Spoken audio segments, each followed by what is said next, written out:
Another month has flown by. In April, I saw 13 new releases. Wow. So today I'm going to stop and rank all 13 April movies that I saw from the worst to the best.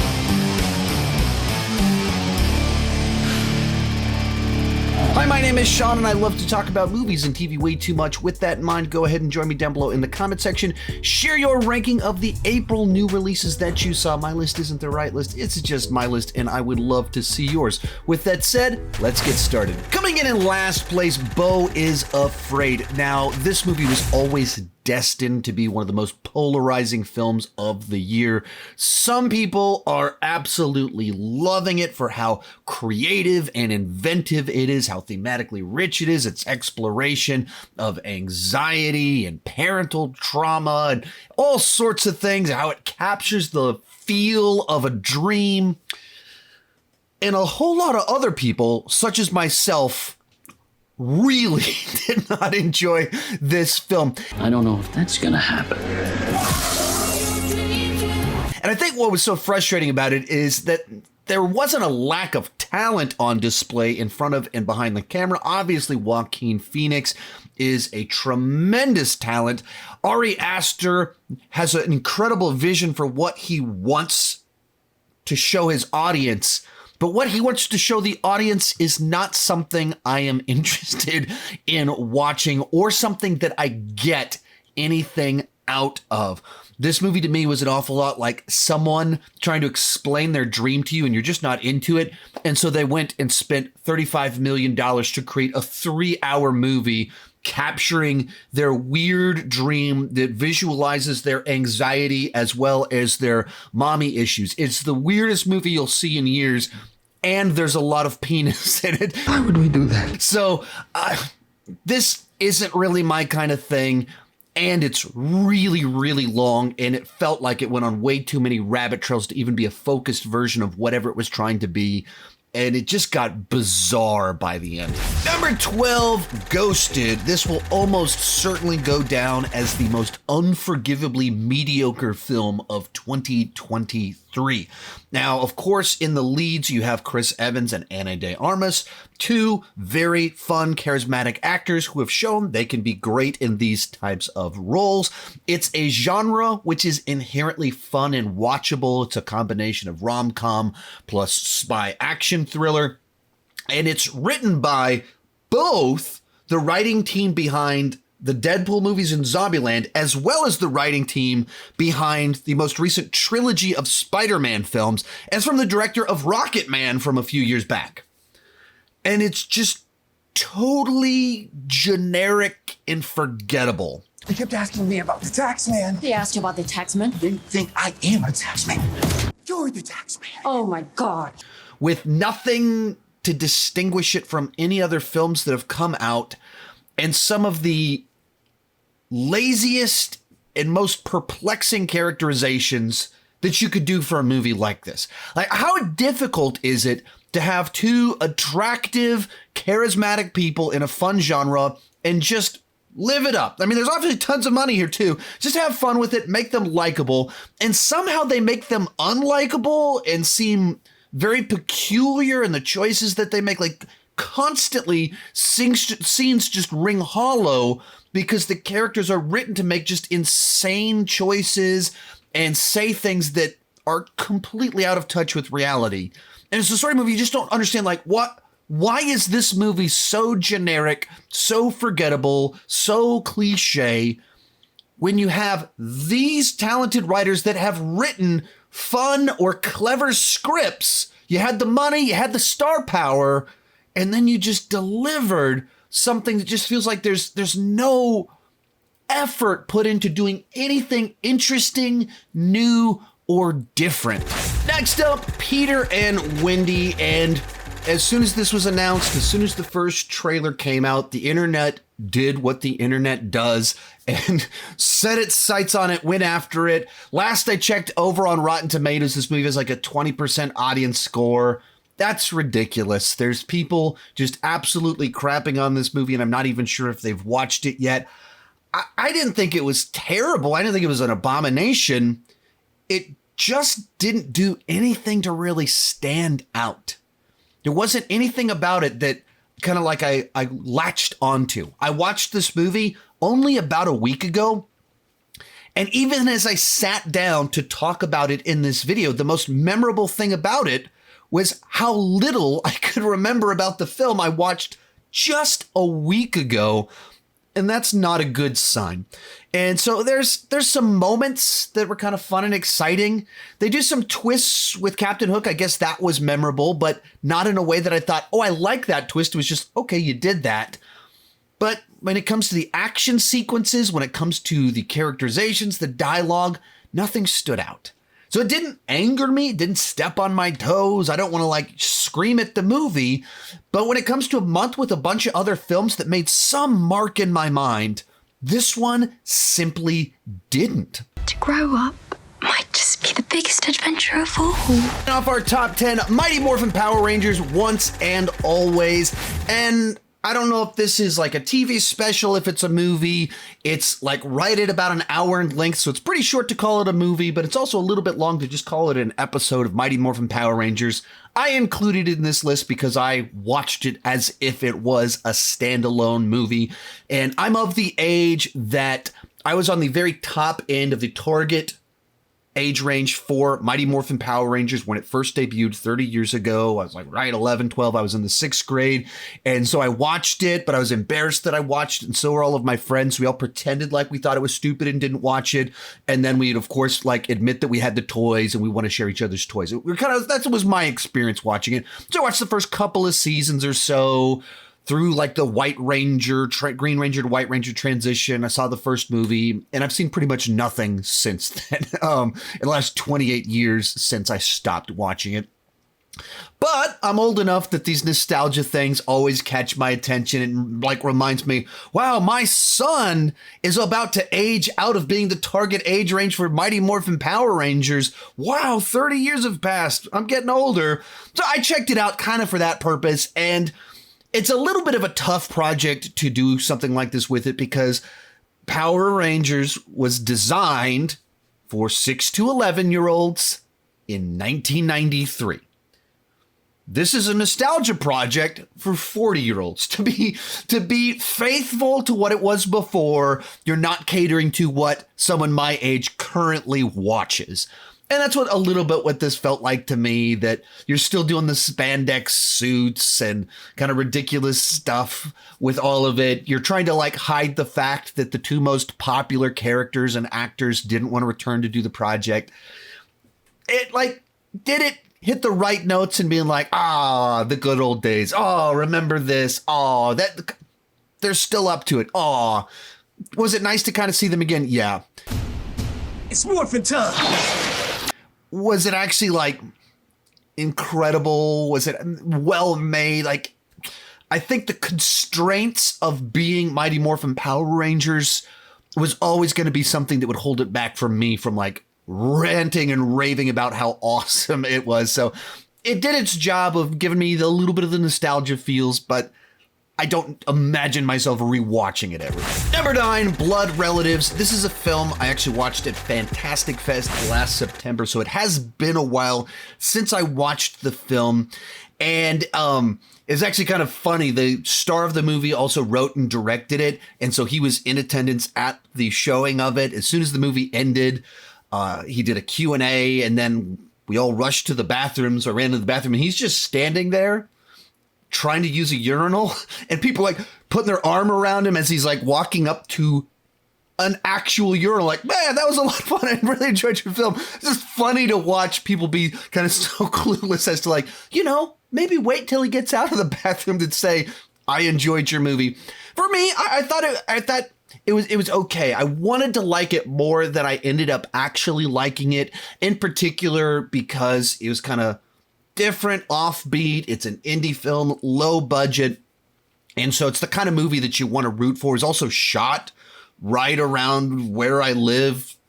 Certain sequences, I was like, wait a minute, isn't that just a few miles from my house? So you root for movies like that. And I kind of dug it, but it felt to me like it probably would have worked better as like a TV show. And in fact, the movie, even the way it was structured, you get it got to a point in time where I was like, okay, I guess this is where it's going to end. And then it didn't end. It went on for like another 30 minutes. And it felt like this was the pilot episode. And then we got episode 2. And then it just kind of ended at a point that wasn't nearly as satisfactory as the point in time where I thought it was going to end. I'm not mad. I'm disappointed. Impressed. If you're looking for some little bit offbeat kind of vampire comedy, I believe it's a Shudder original. Maybe check it out. Number 8, Living with Chucky. This is another film that I watched at Fantastic Fest back in September.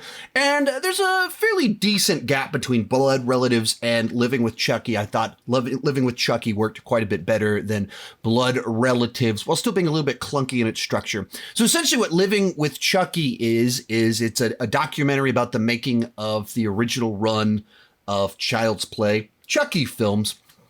And you reach a point in time where it kind of has a bit of a reveal that the filmmakers are the children of the people that made those films. And I don't think that's a plot twist. I think that's the basic concept, but it plays kind of in the movie like a plot twist because I hadn't seen a trailer. I didn't really know anything about it going into it.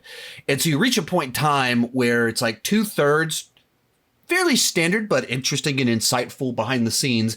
And then it gets like very personal about what it was like being a child on the set of Child's Play movies and your parents being involved in everything.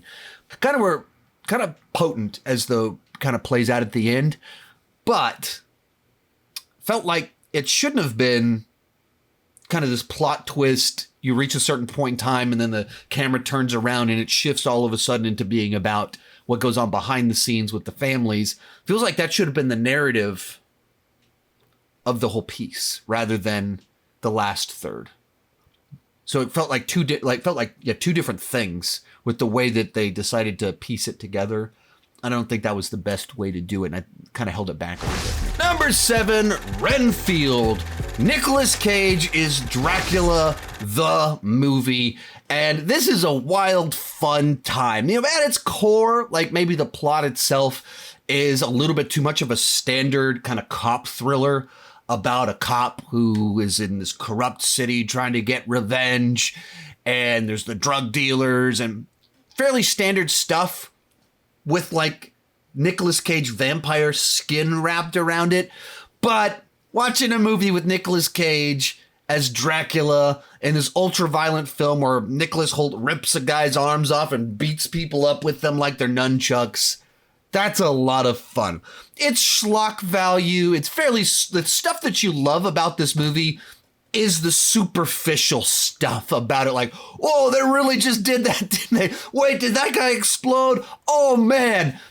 And it's the kind of performance for Dracula, Nicolas Cage in the role, that only Nicolas Cage can give. He just has that ability to way overact, but be convincing at it. And that Nicolas Cage way. If anyone else tried to do this, you'd be like, too far, man. But when he does it, he convinces you of it. It's so fun and wild and crazy. I deserve happiness. Let me explain something to you, okay? You deserve only suffering.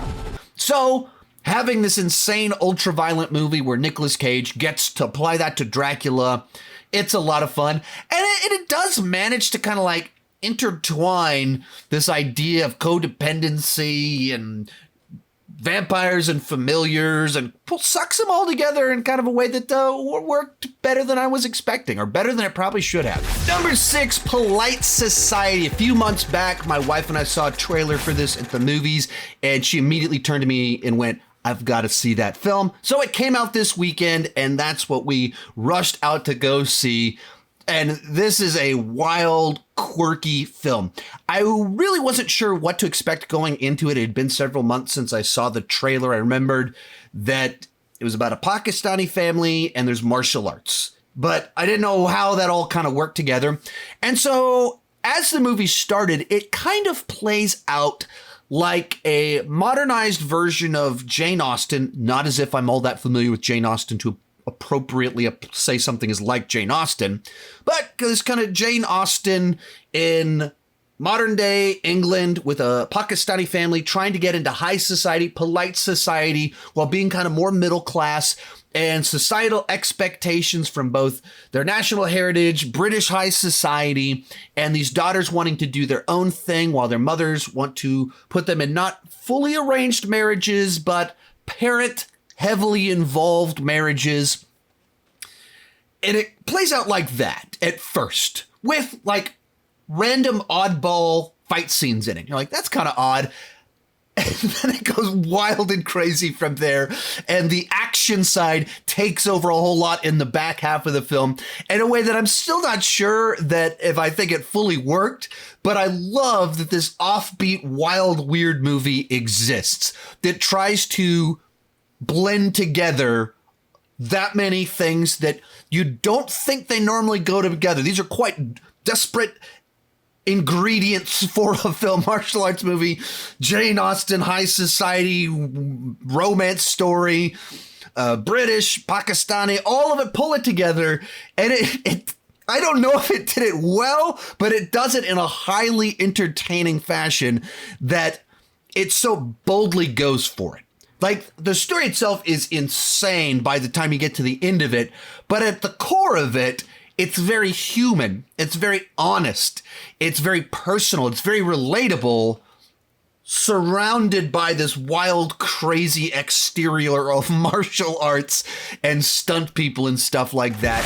Next up, Super Mario Brothers. And this is the classic example of a movie where if you get the most important things right, no one really cares about anything else. And in the case of this movie, they got the Mario-isms right. When you go watch this movie, it reminds you of playing whatever Mario game you played when you were growing up. In my case, it's the original NES games plus the Super Nintendo games and a little bit of Mario Kart 64.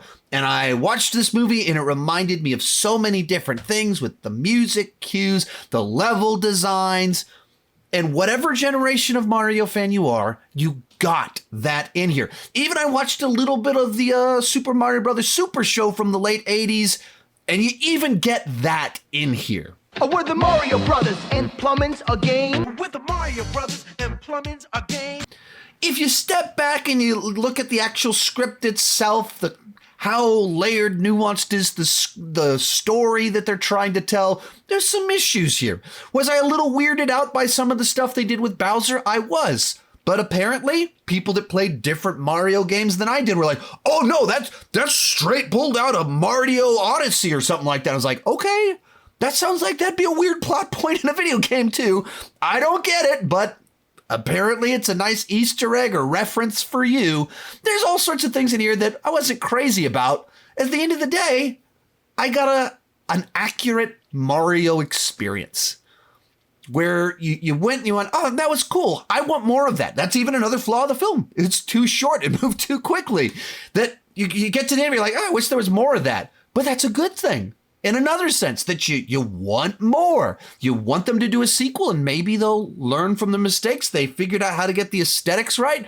And so the next one, they can have a story that maybe has a little bit more to it. But like I said, at the end of the day, if you played Mario, any number of different Mario games over the last nearly 40 years, there's something in here to remind you of your childhood and put a big, gigantic grin on your face. And the sort of movie that you take your whole family to go see. I have had multiple friends of mine that have kids that are under 5, that this was the first movie that they took their kid to see in the theater. That's cool. And that just speaks to like how beloved Mario is in a way that, you know, I wasn't quite expecting. Fourth, Evil Dead Rise. Now, the Evil Dead franchise is one of the most consistent horror franchises of all time. And with this new release, it remains one of the most consistent horror franchises of all time. And what this movie did so wisely was finding a way to put us in a new context, high-rise apartment, that still captures the isolation of the classic Evil Dead films, where you're in this location, you don't know how to escape it while horrible, terrifying things are happening. It's different, high rise versus cabin in the woods, but keeps the isolation, still has that feel that you want. The other thing that was so smart about this movie is that they make the mother the one that gets possessed and taken over, that becomes the threat. So they're at home, they're in their rooms, places that are supposed to feel safe. And their mother, the person you're supposed to turn to, is the one that's trying to take you and hurt you and kill you and possess you and swallow your soul. And that's just such a great idea to add, to have a story that's just as simple as all the other movies, but adds extra layers to the horror, to the terror of what's taking place on both sides of a child being confused why their parents trying to hurt them. And then it's the simple idea of this body of a mother being taken over, and she can't control what's happening as her body is being used to hurt her own kids. Horrifying stuff. There's nasty, gnarly kills. You get some nice Easter eggs, references, cool stuff with chainsaws, the gore, all the stuff you want. There's some plot points in here I wasn't crazy about. The specific setup of how they end up getting the Necronomicon. I was like, I'm not buying it. It's just, this is a little bit too much of what you're doing with this.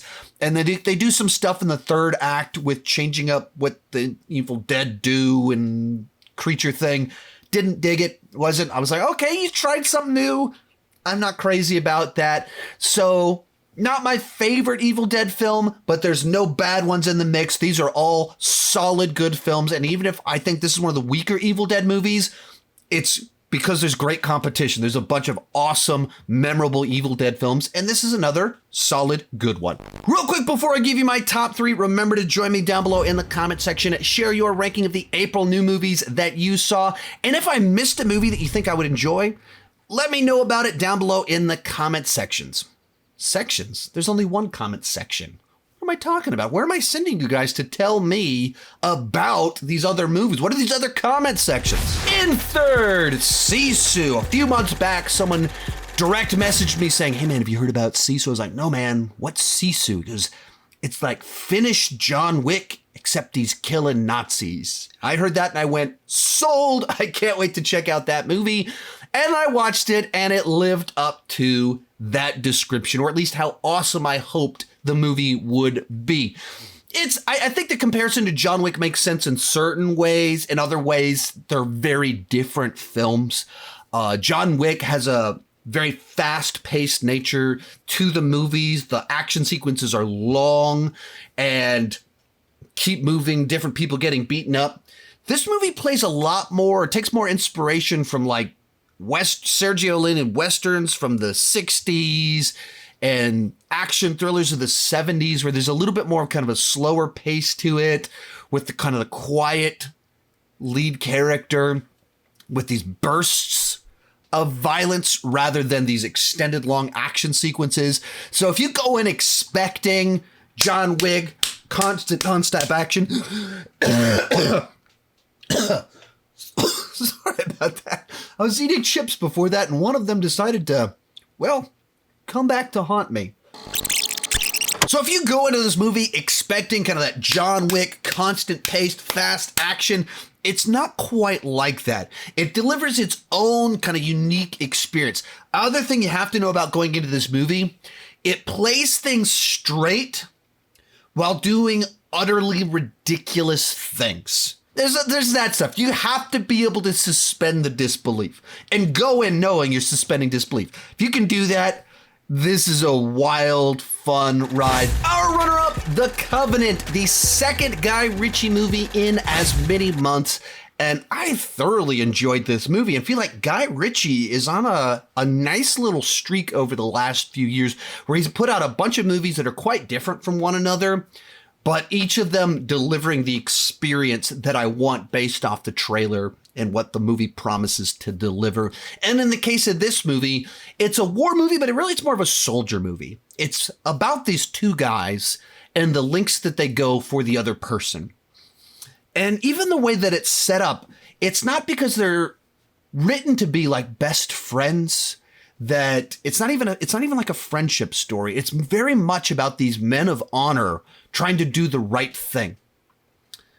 And the action scenes are thrilling, exciting, and it has all these big moments of payoff, of victory, of survival that you want based off the setup for the film. And I just, if you like movies about just women of dedication, people that are just committed to a cause because it's right, and the lengths that they will go to do the right thing. There is no choice. This is probably a movie that you will thoroughly enjoy. Only thing that I had that kind of held it back, even like I was loving it. It's a bit of a clunky transition from the first story of this to the second one. One of them saves one person, and the other one has to go and save the other one. And there's a bit of a transition there. I feel like if you'd made this movie into like a Amazon Prime 8-episode miniseries, I think it would have been even better. But as is, a very cool movie that's very much my kind of thing. But coming in at number 1, Air, the latest film from Ben Affleck. And keep in mind, 10 years ago, he directed a movie that won Best Picture. And in the last decade, he only put out one film, Live by Night, and that was 7 years ago. So he finally directs a new film. And this one very detached from all of his previous movies that all kind of had this crime thriller aspect to it. And this one is like an uplifting dramedy that's sports adjacent. And it is so good. It's so entertaining. It manages to take a story where inherently the audience knows the end. The whole reason the movie is getting made is because we know the end and what comes of all of this. And Affleck manages to take the audience's knowledge and use that by incorporating it into the film. And all these moments where otherwise you wouldn't be able to do certain things, he does certain things that adds extra emotion to sequences where it shouldn't be there otherwise. And all throughout the movie, because of the cast, you got all these great actors that are themselves organically funny. So they're able to find little bits of humor in each little sequence without it having to feel like a big setup payoff kind of joke. They're funny because the actors are great with their delivery, and they're able to find the humor in the different lines. And it's just able to be this just uplifting underdog story while dealing with Nike and Michael Jordan, a corporation and a person you don't think of as underdogs when it comes to the last 40 years. But that's why this movie's so good, is that it sells you on that underdog story and delivers all the feels, all the entertainment. I thought it was great. I didn't have any issues with it. It sticks to a familiar formula, but it does it so well that it doesn't matter. Formulas aren't bad things if you're able to actually deliver on them. And that's what this movie did. As for right now, this is my number 1 movie of 2023. So naturally, it's my number 1 movie of April. So it comes in at number 1, in case you didn't know after I already told you 2 times. Thank you so much for watching. If you enjoyed this video, I got another one just like it right over there. I don't even know where YouTube is sending you right now. Thank you so much for watching, and keep talking movies and TV too much. Bye-bye.